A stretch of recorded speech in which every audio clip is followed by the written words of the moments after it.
Bonjour à tous, dans cette nouvelle vidéo nous allons étudier les caractéristiques principales des antennes. Donc on donne un gain maximum d'antenne par rapport à l'antenne isotrope qui est égal à 12 dBi, donc GE égale 12 dBi, donc dB par rapport à l'antenne isotrope, et un émetteur de puissance d'émission PE est égal à 14 kW. Donc déterminer les caractéristiques suivantes à l'aide du diagramme de rayonnement de l'antenne émettrice, qui est donné ici. Donc c'est un diagramme de rayonnement dans le plan horizontal. Et donc on voit tout de suite au niveau de ce diagramme de rayonnement, donc c'est la partie qui est représentée ici en bleu. Donc on voit bien que l'amplification maximale, ou le gain maximum, correspond à la direction ici de 0 degré. Donc 0 degré est ce qu'on appelle la direction privilégiée de l'antenne, donc c'est la direction pour laquelle le gain est maximum. Et par convention, ce gain maximum, on le met égal à 0 décibel. D'accord? Donc ce 0 décibel correspond au gain maximum et donc correspond finalement aux 12 dBi de notre antenne. Donc ici on a soit 0 décibel, soit 12 dBi, c'est la même chose. Donc on vous demande dans un premier temps l'angle d'ouverture, ici, de cette antenne. Donc l'angle d'ouverture, c'est l'angle pour lequel le gain est supérieur au gain maximum d'émission, moins 3 décibels. Donc ici, vous voyez, le moins 3 décibels, vous l'avez représenté en pointillé. Et donc le gain sera supérieur à gain max, donc 0, moins 3 décibels, sur toute cette partie ici en bleu. Donc ça correspond à une direction qui est comprise entre 40 degrés et moins 30 degrés. Donc l'angle d'ouverture, donc ça va être cet angle-là. Donc l'angle d'ouverture, donc je vais noter alpha, donc va être égal à l'angle qui est compris entre la direction 40 degrés et la direction moins 30 degrés. Donc cet angle va être égal à 70 degrés. Voilà, donc c'est l'angle pour lequel le gain est supérieur à gain max moins 3 décibels. Donc là je vais le noter, angle d'ouverture de 70 degrés. Ensuite, au niveau de l'antenne, on vous demande l'amplification maximale de cette antenne, donc par rapport à une antenne isotrope, sachant que le gain maximum est égal à 12 dBi. Donc il va falloir être capable de faire le lien entre gain et amplification. Donc par définition, le gain d'une antenne est égal à 10 fois log de l'amplification de cette antenne. Donc il va falloir être capable d'extraire AE, sachant que nous connaissons GE. Donc si je détaille un petit peu, donc si je passe le 10 de l'autre côté, donc je vais avoir log de l'amplification AE qui va être égal à GE divisé par 10. Et donc pour déterminer AE, il va falloir utiliser la fonction inverse du logarithme décimal, donc du log. Et donc la fonction inverse, c'est 10 puissance x. Donc on va avoir 10 puissance de log de AE, c'est-à-dire AE, qui va être égal à 10 puissance de GE sur 10. Donc la relation ici, à savoir retrouver, ça va être égal, donc ça va être AE, qui est égal à 10 puissance de GE sur 10. Donc ici, si on fait l'application numérique, donc le gain maximum est égal à 12 dBi, donc ça fait 10 puissance de 12 dixièmes, donc ça fait 10 puissance 1,2, et donc nous allons avoir AE, donc ça je vais l'écrire à côté, l'amplification correspondante, donc si on fait l'application numérique, qui va être égale à 15,85. Voilà, pour l'amplification de notre antenne dans la direction privilégiée. Donc c'est l'amplification par rapport à ce qu'émettrait une antenne isotrope. Donc une antenne isotrope, je vous rappelle, c'est une antenne qui émet avec un rendement de 100%, donc c'est une antenne fictive de référence, et qui émet avec un rendement de 100% dans toutes les directions de manière uniforme. Donc l'amplification maximale, je vais le noter, 15,85. Et donc on vous demande ensuite dans un troisième temps, donc l'APIR. Donc l'APIR, c'est la puissance isotrope rayonnée équivalente, hein. Donc c'est la puissance qu'il faudra appliquer à une antenne isotrope pour obtenir le même champ dans cette direction. Voilà, donc par définition, la puissance isotrope rayonnée équivalente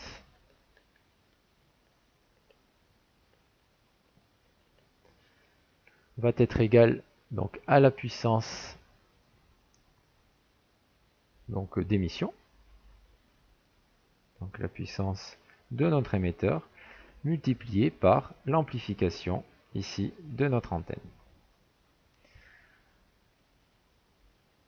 Donc la puissance de l'émetteur est égale à 14 kW, donc ça fait 14 kW multiplié par donc l'amplification que nous venons de calculer, 15,85. Voilà, et donc nous obtenons une puissance isotrope rayonnée équivalente qui sera égale à environ 222 kW. Voilà.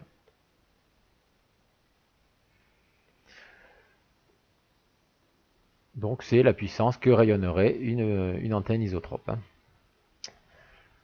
Donc là, je vais l'écrire ici. Donc c'est 222 et donc c'est bien des kilowatts. Ensuite, donc l'antenne réceptrice est située à une distance de 2 km de cette antenne émettrice et possède un gain de 9 dBi. La fréquence de travail, donc la fréquence du signal est de 4 GHz. Et on vous demande de déterminer les caractéristiques au niveau de l'antenne réceptrice. Donc, dans un premier temps, la densité surfacique de puissance, donc PR, au niveau de l'antenne réceptrice. Donc finalement, ça correspond à la puissance qui est émise par notre antenne et que nous allons retrouver au niveau de notre antenne réceptrice, donc par unité de surface.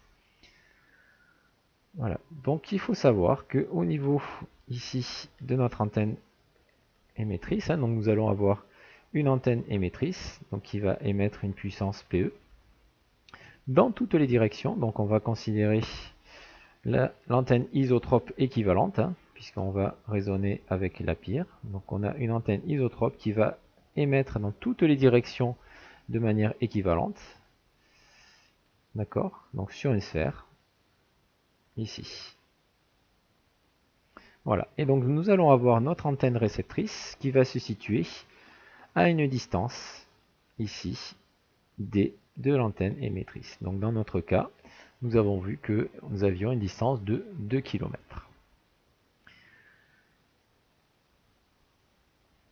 Donc cette sphère, elle a une surface, donc la surface d'une sphère par définition, c'est 4pi fois d carré. Donc la puissance émise par notre antenne ici émettrice, donc la PIR, va être répartie uniformément dans toutes les directions sur cette surface de sphère. Donc la puissance au niveau de la réception, donc la densité de puissance que vous allez avoir, donc je vais appeler P indice R, petit p au niveau de l'antenne réceptrice, va être égal donc à la puissance émise, donc équivalente, donc la PIR, répartie sur toute la sphère ici de rayon, donc qui correspond à la distance d. Donc ça va être divisé par 4pi fois d carré. Donc ça, c'est ce qu'on appelle la densité de puissance au niveau de l'antenne réceptrice et va s'exprimer donc en watts divisé par mètre carré. Donc la PIR doit être exprimée en watts et d en mètres. Voilà, donc si je fais ici l'application numérique, donc la PIR, nous l'avons calculée, elle vaut 222 kW, donc ça fait 222 000, divisé par 4 fois pi, fois la distance, donc qui correspond à 2 km, mais que nous allons exprimer en mètres, puisqu'on cherche une densité en microwatts par mètre carré. Donc qui va être égal à, donc 2 km, ça va être 2000 mètres. Donc ça va faire 4 pi fois 2000 au carré. Donc si vous faites l'application numérique, la densité surfacique de puissance au niveau de l'antenne réceptrice, donc ça va être égal à donc, 4414 fois 10 puissance moins 6 watts, c'est-à-dire microwatts par mètre carré. Voilà, donc ce que l'on vous demande au niveau du questionnement. Donc là, je vais l'écrire. Donc vous avez à voir, donc 4414 microwatts par mètre carré. Donc ça veut dire que pour une antenne de réception de 1 mètre carré, donc surface utile de 1 mètre carré, vous allez pouvoir récupérer une puissance de 4414 microwatts. Ensuite, donc on vous demande l'amplification AR de l'antenne réceptrice. Donc au niveau de l'antenne réceptrice, on vous dit qu'elle possède un gain de 9 dBi. Donc au niveau de l'antenne réceptrice, ça va être le même principe que pour l'antenne émettrice. Donc vous allez avoir le gain de l'antenne réceptrice qui est égal à 10 fois log de l'amplification au niveau de l'antenne réceptrice. Donc si on utilise le même raisonnement que pour l'antenne émettrice, nous allons avoir une amplification au niveau de l'antenne réceptrice qui va être égal à, donc ici, comme ce que nous avions fait ici, donc ça va être 10 puissance, le gain de l'antenne réceptrice divisé par 10. Sachant que ici, le gain de l'antenne réceptrice vaut 9 dBi, donc ça fait 10 puissance de 9 dixièmes, donc ça fait 10 puissance de 0,9. Et donc si on fait l'application numérique, nous allons avoir une amplification au niveau de l'antenne réceptrice, une amplification maximale, qui est égale à 7,94.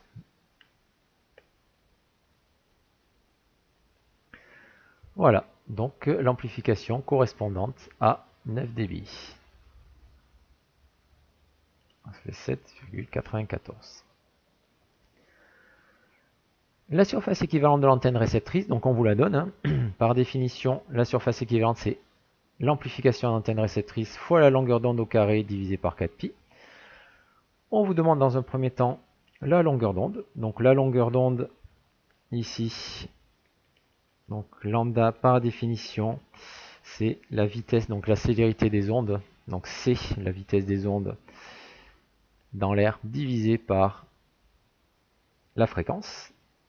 D'accord? Donc la célérité des ondes électromagnétiques ici donc, va être égale à 3 fois 10 puissance 8 donc mètres par seconde, hein, donc je préfère mettre l'unité, divisé ici par la fréquence, donc ici vous avez 4 GHz, donc si on le remet en Hertz, ça va faire 4 fois 10 puissance 9 Hertz. Voilà, et donc si on fait l'application numérique, on va trouver ici donc 0,075 mètres. Donc ça c'est la longueur d'onde. Et donc on vous la demande en centimètres. Donc finalement la longueur d'onde lambda, on va pouvoir l'écrire. Lambda qui va être égal à 7,5 cm.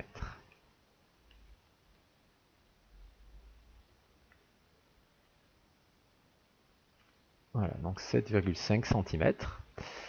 Et donc on vous demande la surface équivalente de l'antenne. Donc là, il suffit d'utiliser la formule qui est au-dessus. Donc la surface équivalente de l'antenne, donc ça va nous permettre finalement après de calculer la puissance reçue. Hein. Donc on ne fait pas faire ça pour n'importe quoi. Donc la surface équivalente de l'antenne, SR, est égale à AR fois la longueur d'onde au carré divisé par 4pi. Donc l'amplification de l'antenne réceptrice, on a vu qu'elle valait 7,94. La longueur d'onde, donc on cherche une surface équivalente de l'antenne en centimètres carrés, donc la longueur d'onde je vais la laisser en centimètres. Donc ça fait 7,5 cm au carré divisé par 4pi. Voilà, et donc si on fait l'application numérique, on va obtenir ici une surface équivalente d'antenne qui va être égale à 35,56 cm². Voilà, donc ici, notre résultat, 35,56 cm² correspond à la surface équivalente de notre antenne. Donc ça, je vais le noter. Donc ça fait ici donc 35,56 cm². Et donc, dans un dernier temps, on vous demande la puissance reçue par l'antenne réceptrice en microwatts. Donc là, ici, pour la puissance reçue, on va se servir donc la densité de puissance au niveau de l'antenne réceptrice qui est exprimée en microwatts par mètre carré. Et on va se servir de la surface équivalente de l'antenne qui ici est exprimée en centimètres carrés. Donc si on fait des microwatts par mètre carré multiplié par des mètres carrés, on aura des microwatts et donc notre puissance ici reçue. Donc là, dernier point, la puissance ici reçue par notre antenne va être égale à la densité de puissance, donc PR, multiplié par la surface ici équivalente de l'antenne, SR. Donc comme la densité de puissance est exprimée en microwatts par mètre carré, il va falloir exprimer cette ici surface équivalente en mètres carrés et non pas en centimètres carrés. Voilà, donc ici la densité de puissance est égale, on va dire, donc on l'a vu ici précédemment, hein, 4414 microwatts par mètre carré. Donc je préfère mettre l'unité, hein, ce sera plus clair. Multiplié par notre surface équivalente d'antenne. Donc si on fait l'application numérique, non pas avec 7,5 cm au carré, mais avec 0,075 au carré. Donc nous allons obtenir, hein, donc vous allez avoir la virgule qui va se décaler, hein, de 4. Donc vous allez avoir donc 0,003556 mètres carrés. Voilà, donc là, vous avez 35,56 cm² qui correspondent effectivement à 0,003556 mètres carrés. Et donc, si on fait l'application numérique, nous allons trouver une puissance reçue donc de 15,7. Et donc, l'unité, ça va être des microwatts par mètre carré fois mètre carré. Donc, ça fait bien 15,7 microwatts. Voilà, ici, donc, pour la puissance reçue par votre antenne réceptrice. Donc 15,7 microwatts. Voilà, donc j'espère que vous avez bien compris un petit peu le principe, hein. Donc on calcule la PR, on calcule la surface, la densité de surface, la densité de puissance, pardon. Et à partir de ceci, nous allons pouvoir calculer la surface équivalente de l'antenne et en déduire la puissance reçue par l'antenne réceptrice. Voilà, merci de m'avoir écouté et donc à très bientôt pour une nouvelle vidéo.